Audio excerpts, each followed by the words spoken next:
And we're back with another episode of the Lakers Fast Break podcast. It is Lakers pregame, Lakers and Bulls coming up right here for you.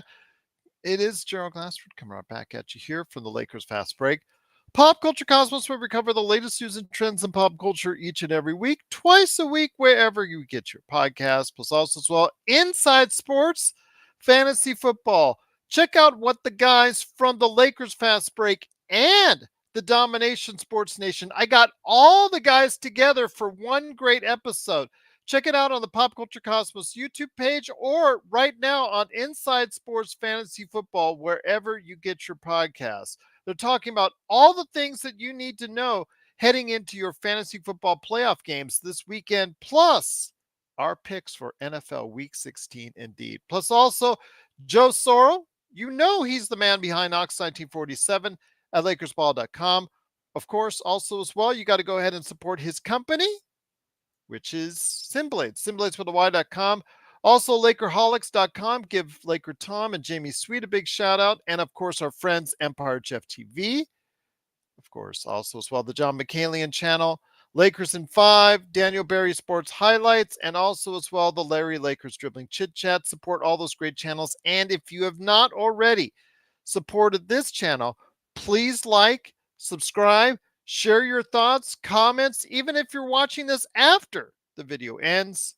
Go ahead and check it out today by commenting your thoughts, whatever on the Lakers. Just want to go ahead and hear what you have to say right there on the Lakers Fast Break. But thanks so much for joining us. The Lakers start out on another road trip. They had an not very auspicious homestand of one game, and they managed to lose that on Monday night against the Knicks. So we're looking forward to seeing if they can get back on track here in Chicago. And we're available, just waiting on the stream now, for the Los Angeles Lakers and the Chicago Bulls coming up here at 5 p.m. right there. I want to put it in, if you know, I know you have probably already seen it already, but I'm going to put it in anyways. Put it in, it's called playback.tv/Lakers Fast Break. Please join us. It's always a good time.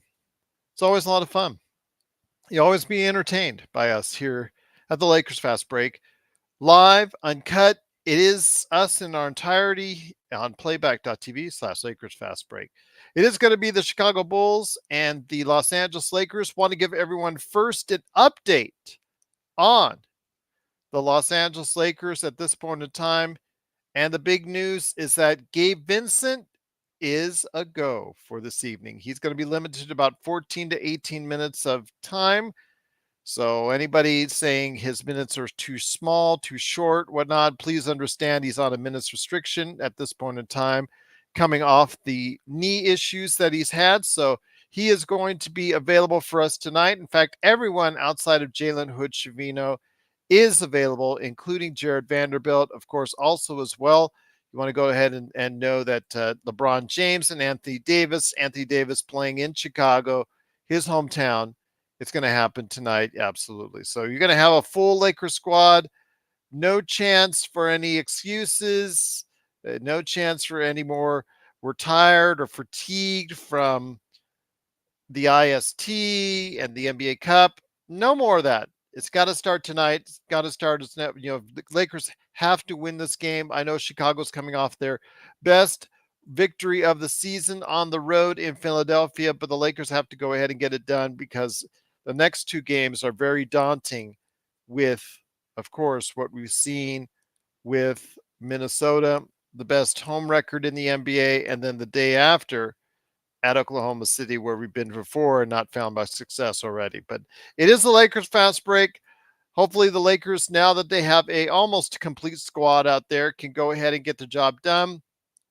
Again, Gabe Vincent will be back. Jared Vanderbilt, I guess, not too hurt from his foot injury that he suffered on Monday. It was able to shake it off and is going to be available for tonight's game, according to what we're seeing as far as the latest news on Twitter. I see also as well that Gabe Vincent is going to be about 14 to 18 minutes tonight. But yes, Anthony Davis, LeBron James, Jared Vanderbilt, and Gabe Vincent have been upgraded to available for tonight's game against Chicago. Want to hear your thoughts out there. Let me know what's going on in regards to the Lakers in Chicago. What do the Lakers need to get it done tonight? We talked about this on the Monday show with Magic Man's birthday wishes. I think first off, you got to consider the fact that the Lakers have been very porous on their rebounding. They need to shore that up and need to shore that up ASAP. Obviously, the shooting is still an issue as well. If we can go ahead and get a little bit better selective on their shots as far as taking better shots and making more threes. That would obviously be helpful as well. But also getting this team out in transition, something we have not seen as much of since the IST, something they've not been able to go ahead and do the transition points as much as what they need to do. Plus, getting to the free throw line, where last year they dominated the free throw line. They have not been doing so as much this season. So that has to pick up as well. Looking forward on the defensive end to try and see what they can do to go ahead and slow down DeMar DeRozan a little bit. Also, Alex Caruso, can they go ahead and make sure that they don't let him go off tonight? So, Dr. Nuke says, I'm glad Vincent is getting healthy, but this just gives him another small ball lineup. Try to look on the bright side, Dr. Nuke. We'll see if they go three guards again. If that's the case. I know a lot of people were clamoring for Gabe Vincent. I know we had discussions back and forth. I know Shams and other individuals, reporters out there were saying a 10 to 14-day timeline. So it's finally happened. Gabe Vincent has returned, and he's going into the lineup tonight for about 14 to 18 minutes. What look at. Darren says $50 Caruso dunks on LeBron. Oh my gosh. Guys are harsh. Caruso, we miss him dearly. Should have never left us, but again, he's playing very well. He's playing at a high level. He's certainly become a valuable commodity for the Bulls, whether or not they decide to keep him or utilize him in a trade, because his name is going to be popping up all over the place tonight. And as far as trade value, things of that nature, trade talk about the Lakers and all that. Yes, he is definitely going to be valuable indeed, but definitely want to make sure everyone out there, White is another individual that you want to make sure that people take a good look at to make sure that they don't let him go off. But again, them coming off their biggest win of the season in Philadelphia. Vucevic hitting from the outside, definitely something that we have to go ahead and concern ourselves as well. But definitely looking forward to seeing what we can do tonight. Darren says, yes, 1,000 guard lineup tonight. Ham is almost giddy. Darren. Oh my gosh, Darren, you're already starting on it tonight, my friend. That's okay. That's okay. Hopefully, we can not see much of the guard lineup tonight. But Kobe White is somebody obviously we have to look at as far as maybe be someone that the Lakers need to go ahead and pay some attention to, because he's been very good as of late. Alex Caruso, Vucevic has been solid out from the outside, and then of course also as well DeMar DeRozan is being DeMar DeRozan. They don't have Zach LaVine. Zach LaVine is still out at this point in time. The guy who's been heavily speculated, just as far as what people think, as far as him possibly becoming a Laker or being traded at some point in time to another team. So we'll see what happens there. But yes, it is the Lakers and the Bulls coming up here in just a few minutes. It is Gerald Glassford from the Lakers Fast Break. If you want to go ahead and catch more of us, please go ahead and check us out on playback.tv/Lakers Fast Break. That's playback.tv/Lakers Fast Break. You'll get to join us. It's free of charge, and just go ahead and watch the game along with us on playback.tv/Lakers Fast Break for a good old time with the Lakers Fast Break. Want to go ahead and mention as well some of the things that are going on in the NBA right now as we speak to get you all set up for the evening. Utah is down by 9 at Cleveland in the second quarter.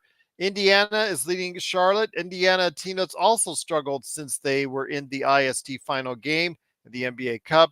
They're leading Charlotte by 5 right now, actually by 4 in the second quarter. Orlando and Miami are tied in the second quarter.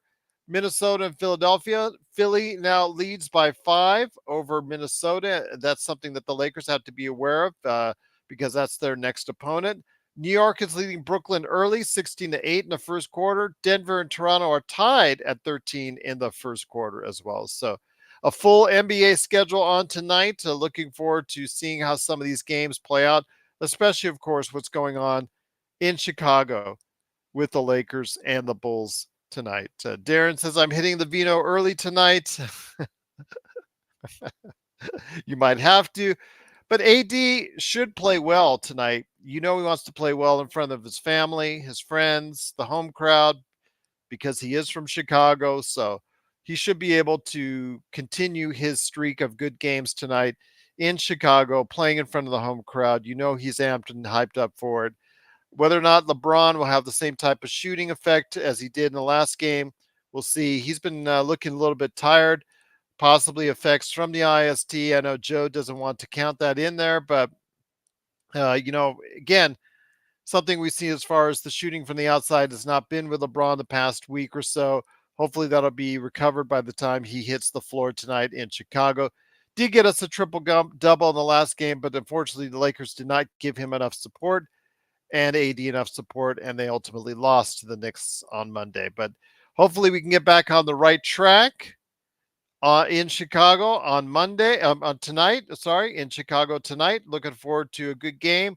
So definitely looking forward to seeing what we can do there. Obviously, defense will be the key. How we can stop Kobe White, DeMar DeRozan, who's actually his numbers are down a little bit across the board. He is getting a little bit up there in age, but he's still averaging over 20 a game. So obviously, if they can control his mid-range game and make it a little bit harder for him to shoot on the outside, that'd be great to see. Plus Kobe White, if they can make sure that he doesn't go off for another 25 like he did against Philadelphia, that obviously will be great as well. But once again, it is the Lakers Fast Break. Truly appreciate you joining us. It is, of course, playback.tv/Lakers Fast Break. Once again, playback.tv/Lakers Fast Break. I'll be there in a few minutes, starting up the game right there. So definitely looking forward to you joining us here. But before we head on out, he is here. It is, of course, Admiral Abar himself, Yami Swoot, Jamie Sweet. Jamie, happy holidays to you, my friend. It is the Lakers in Chicago, AD's hometown. What are you expecting for tonight's game, my friend? Better all-around effort than we've seen since the in-season tournament concluded. Okay. Especially from, I can't really, to be honest, you can't really complain about LeBron and AD's output, right? Like they've been showing up. Reeves showed up. There's a significant drop-off after that from guys named DAngelo Russell, from guys named Christian Wood, from guys named Jackson Hayes. And while, we're maybe not expecting those guys to drop 20 points a night, we do need them to do what they're here to do, which is rebound the ball, score the ball when you get an open pass and you got an open shot, and things like that. And they haven't been doing a great job of that. They've all that. And I don't even want to get into DAngelo Russell and his inconsistencies. Like, Dio's got to play like he cares.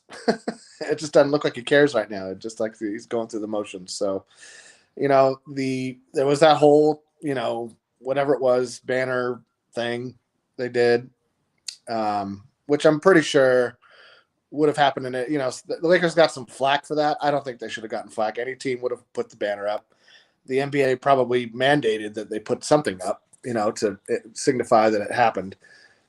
You're not going to just, put a little terrarium in the lobby and with the in-season cup and be like, hey, look, we did it. It's not going to work. The NBA doesn't work like that. That's not enough. So I saw Ron Harper's comments about putting the banner up. I thought that was kind of silly and a little bit, small-minded, but whatever. I mean, if he wants to take a shot at somebody, take a shot at Adam Silver. I think, had the Charlotte Hornets won the in-season tournament, you can bet $1 bajillion they would have slapped a banner up on the wall. So, teams are gonna recognize accomplishments. It's just what they do. But it's over now. We can now officially, completely, and 100% move on. And the Lakers need to do that. They need to move on and really just get their heads back into the regular season. It is a grind of a regular season. There's not going to be any more, gaudy courts for them to play on, and there's not going to be anything other than, showing up. And I think that we're coming up on in my opinion, I think we're coming up on a moment of how much further do we go with Toney Prince in the starting lineup with big minutes in general?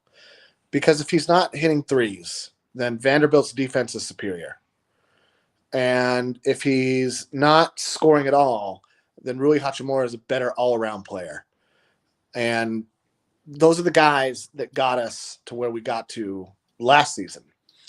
And for some reason that I don't think anybody quite understands, other than possibly maybe Darvin Ham himself, we're just seeing way too much Toney Prince. And it's sinking the team a little bit. Now, people look at his plus minus and be like, "Oh, his plus minus isn't that bad," but it's not that. It's that he doesn't bring anything. He's not. His defender isn't sagging off on him to stop him from shooting 2 for 13. It's just not happening. So he's not creating space, and he's not getting stops, and he's not impacting the defense enough that he has a positive rating without scoring. But let me ask you this, though. With Vanderbilt is so, at this point, he lacks so much confidence on the offensive end. You can see it. He's, I mean, my gosh, he's taken he hasn't taken enough shots since he's been back. I have more fingers than shots by Jared Vanderbilt since he's been back. I agree, but that's as much on the coaches and the guys putting him in a position to succeed as it is on Vando. Vando's not an elite ISO shot creating guy. And now there's Toney Prince. Toney Prince just has a skill set that if he's standing there on the 3-point line doing nothing for 20 seconds and you throw him the ball, he's going to shoot it. That's his job. And so if you're doing that, and if he's standing there unguarded, that means AD and LeBron are also being defended by an extra guy. Reeves is being defended by an extra guy because nobody cares that Toney Prince is standing on the 3-point line. So you're the justification of his role is that he adds space for others to work in. I'm not seeing that. I don't think anybody's seeing that happen. I think you're seeing him left alone, a good 10 feet of space between him and his defender. And so, yeah, he's getting open shots. And, Darvin Ham's a really nice guy. He says really nice things like, "Oh, I'll take all those shots served twice on Sundays," and yada, yada, yada. Not if he's going to miss them. And he's missing a lot of them all season long. He's had a couple of games where he made some shots, and that's wonderful. But you're not there to make 6 shots in one game. You're there to, provide a threat. And that means you make more than 2 out of 13 in a game. You're paid to do literally one thing. Literally. And I get it. Look, that's what I'm saying. If you want more scoring, then I don't understand why we're not going with Rui Hachimura. He might not be hitting the 3, and he might be in a little bit of a slump, but you know how a shooter gets out of a slump? You let him play. And that's the same as Vando. You got to give him more than 14 minutes. He's not even going to get sweaty. He's not. We're seeing Prince for 28, 35 minutes a game. And these other guys who we know can contribute alongside AD and LeBron basically becoming an afterthought in the rotation. And now with Gabe Vincent coming back, that problem is only going to be compounded. So unless there's an edict from the front office where it's like, "Oh man, we'd love to include a hot Toney Prince in a trade with DAngelo Russell," or we'd love to see, Vincent soaking up Reeves' minutes because we want to save Reeves from this summer and the wear and tear that he went through this summer. Okay, sure. That makes a modicum of sense, and I can understand I can even understand not making that information public. I don't understand why Vanderbilt and Rui have become afterthoughts in the rotation. I truly don't. I don't think there's a good reason for it. I don't think that Toney Prince has justified the minutes that he's getting with his on-court play, and so I don't understand what's going on with the rotation. It's been confusing to me all season long. Once again, it is the Lakers Fast Break. Please join us for the game. Playback.tv/Lakers Fast Break. I'm here along with Jamie Sweet. Go ahead and check out his 5 Things articles at Lakerholics.com. It is Gabe Vincent returning. He's on a minutes restriction, according to all reports, 14 to 18 minutes. Oh, I'm not expecting much. That's what all our guys get. So great. Yes. And Kurt, restriction. That's a Darvin Ham rotation slot. Yeah. So I'm 14 to 18 minutes. Like Kurt says, I keep my expectations low. I don't see him coming in and doing, just gangbusters, just getting back to used to the NBA speed and getting back to used to the NBA style of play. I see him trying to just get back in the lineup. Jared Vanderbilt still trying to work everything out as far as himself coming back from a long extended absence as well. But can we be honest about Vanderbilt? His role isn't to score. I'm not saying he shouldn't try to score when he's open or that he shouldn't like crash the boards on offense and try to get some easy points that way. But you don't bring the guy in to score. You bring him to shut down a guy like Brunson. And we didn't use that weapon. We let Toney Prince and Austin Reeves get burned for the entire fourth quarter by Jalen Brunson with nothing. The staff was like, oh, they'll figure it out. They'll figure it out eventually. And then when they didn't figure it out, I was like, oh, what do you think happened there, huh? What do you think, guys? So this is what I'm saying. You know, if there's a guy who's torching you, if there's a guy who you want to stop scoring, you don't put Toney Prince or Austin Reeves on that guy. They're just going to keep scoring. And I don't care like how wonderful they talk in the post game or like anything. They're not getting the job done. And Reeves, you know, he's scoring great. He's facilitating great. His numbers are up across the board. You know, pretty much since around the play-in tournament. You know, it's been about a week's worth of games where he's looked more like the Reeves we've seen of old, and that's wonderful. It doesn't fix the defensive issues that this team has in containing elite players on the perimeter, getting to their spots, and shooting over AD before they get into the paint. That's the job of an elite defender like Vanderbilt. And we didn't even use Rui to like try to stymie their like, I don't understand. This is what I'm saying. We have guys who are supposed to have a role, and we're not using them in the role, and we're just giving those minutes to Prince when he should be another one of those 14, 18, under 20 minute per game guys if his shot isn't on. And it's not rocket science to anybody when a shot isn't on. You see it. You see it right there happening on the floor. So I did this whole and you know, you could in the first 2 months, you know, of the season, you know, October, November, make an excuse for, oh, well, they're just figuring out what the new guys are capable of. We're past that point. We're coming up on Christmas. We're coming up on what has been considered the official start of the NBA season. Training camp is now over. Okay? They got to figure it out. And they got to realize a very simple fact. If you want to get stops, Toney Prince isn't your guy. There you go. Once again, it is Jamie's Sweet 5 Things articles. Go ahead and check it out today at Lakerholics.com. The Lakers and the Bulls are just about ready to start up. I'm actually seeing the Bulls promo right now as for their starting lineup. I just saw Bulls running on side of buildings, which is something you'll always see as they head into the United Center. Do you mean the running of the Bulls, Jerry? Yes, the running of the Bulls. Yes, but they literally started out running on the side of a skyscraper. So yes. They do? Yes. So that's the animations they got for it. So I'll leave that to your imagination, indeed. But once again, it is the Lakers Fast Break. Again, Jamie, great to have you here. Your thoughts on the keys to the victory for tonight? I think offensive rebounds. Yep. They gotta just trim that down a bit because they've been getting killed there and it's costing us possessions. Yep. Also, as well, just got even a moderate increase in the 3-point shooting as far as the accuracy concerned. I'm not like Laker Tom that just says shoot them just to shoot them, whether you make them or miss them, doesn't matter. That's what we did against the Bulls, and we saw how that worked out. Yeah, we saw how that works. So I'm just thinking if they can just get a moderately more successful, maybe Gabe Vincent coming in will be as a fresh player, maybe will provide that for him.